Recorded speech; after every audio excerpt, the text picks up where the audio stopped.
Welcome everybody, Red Arrow 23 here, time for another edition to the Boom Beach Playbook. Today we've got the Titan core rush with brick. It's a pretty standard core rush. Let's boom this beach!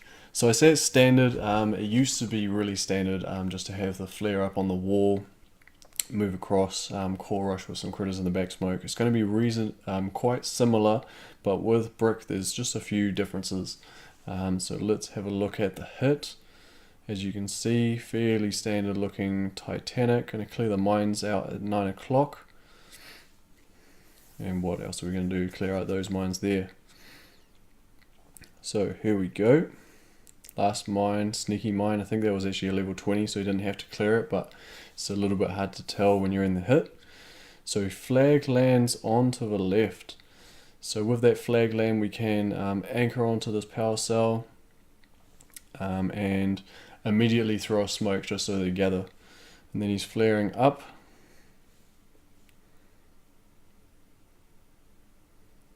And as you see, brick getting a little bit further ahead, lets them gather, and then comes across for the core rush. Chucking critter in their back smoke, a little bit of a peek out the back, that's fine. Smoke flares onto the core, gets the shocks out nice and early, and gets some massive damage on the core. Using critters for the lower shock launcher, and we are doing awesome. So great hit from Lou. Let's break it down a little bit more. So as we said, there's a bunch of mines in here which all need clearing, or well, you need to clear it at least all but one, and then he's cleared these ones over on the left as well. So with that, there was a level 20 mine, that's fine. I'm going to clear that out. So as we were saying before, you're going to flag land onto the left. You could flare land, but it usually doesn't. If it saves you a smoke and that works out to save you GBE in the end, that's fine. That could actually work out well. But usually we just flag land, drop a smoke, and then flare up. This flare positioning is critical. So if you imagine there's two cells between the shock launcher and the boom cannon. So a defense is 3 cells across. So this gap is sort of 2 by 3, this gap here. And where that flare is, it's right in that top corner cell. So it's the top left cell. Basically this cell directly underneath this cannon here. So that's where the flare is going to go. And then the Zookas are going to split this power cell here. And you can see that they're going to split it a little bit, and then they're going to walk pretty straight from there on. They're going to go in between this flamethrower, which works out well. Brick's getting a little bit further ahead, so you are going to have to smoke quite a little bit further ahead than your Zookas. But the smokes won't expire because we're not going too far so far, because we've only just gone, you can see how far we've gone there. If you did do the usual flare up by this power cell here, the brick would get too far ahead. You can get away with it with doing a flare landing, dropping brick a little bit later and using that same flare, but you are going to have to re-flare up into the spot and move over anyway. So you may as well just learn this path. I think it's better. So as soon as the Zookas are catching up with brick, that's when you want to flare over. So we flare over, and then we're throwing our last 3 smokes. So that first smoke, I would normally do a little bit higher, but I think he's compensating down low for his critters to basically save him from this mortar, this shock launcher, and this mortar. That's why his smoke is quite low.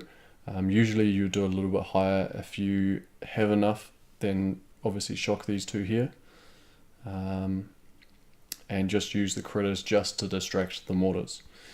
But let's have a look. So he throws those last 2 smokes. Only just peaks on the way around that corner. As soon as you've thrown that third to last smoke, that's going to be your critter smoke. And you're on your way over there, throw those critters out as soon as you feel comfortable in doing so. It's going to save you time later on when you're trying to flare the core, activate battle orders, throw a bunch of shocks, and then re-critter if you're going to re-critter. So there we go. The Zookas only just peak as they settle a little bit. So you can see they're peaking there. Machine gun's going to pick off a couple, that's fine. Those critters are pre-positioned in that smoke. We're going to flare onto the core. Because we've lost delay now, we're going to have to throw our shocks a lot earlier. You can see when you flare onto the core, that's where they're going to spread to. So you've got some up in the sniper tower up here, and some just sort of just to the left of this machine gun, and just behind that rocket launcher. It's very important so that you know where they are, so that you can smoke appropriately mainly, but also know what's going to be in range. Because if this shock launcher has one Zooka in range, it's obviously got a bunch in range, but even if it's only got one, this splash is just going to kill you. So those critters are going to save us from all of that. The shocks are going out nice and early, obviously shocking out these machine guns, this random doom cannon in here. This shock launcher can be done with all 4 rocket launchers, but this rocket launcher is actually mostly in the dead zone. Looks like all of the Zookas are in the dead zone, so you don't really have to worry about that, but you will have to worry about the furthest left rocket launcher. The mortar and the shock launcher are all going to be firing onto those critters, so you need to get that relay of critters out as soon as you're finished with your shocks. And that's it coming in there. If you were going to shock these bottom two, you can throw the critters, sort of do your last smoke just on this rocket launcher, and then 2 there. It's a little bit safer, and you're definitely covering from this mortar with the critters in there. So then we're just hammering the core with those re-critters, and that's pretty much that. All the Zookas are down now, and we have done a ton of damage. There was, what's that? 1, 2, about 2.2 on here. So he's done a great hit from Lou. Let's have one more look through, and we'll just make sure that we've got all the permanent points on before we go. So obviously here, these rocket launchers are in range. Going to have these machine guns, and then we're going to have to do these in another shock. So that's 1, 2, 3, 4, 5 shocks, and those critters to distract from the mortar and the 2 mortars and the shock launcher. So we need to clear those mines out, the 2 on the left and the barrage on these ones at 9 o'clock. Flag land onto the left, or flare land if you're going to do it that way. I suggest flag landing. They're going to split that power cell, so smoke accordingly.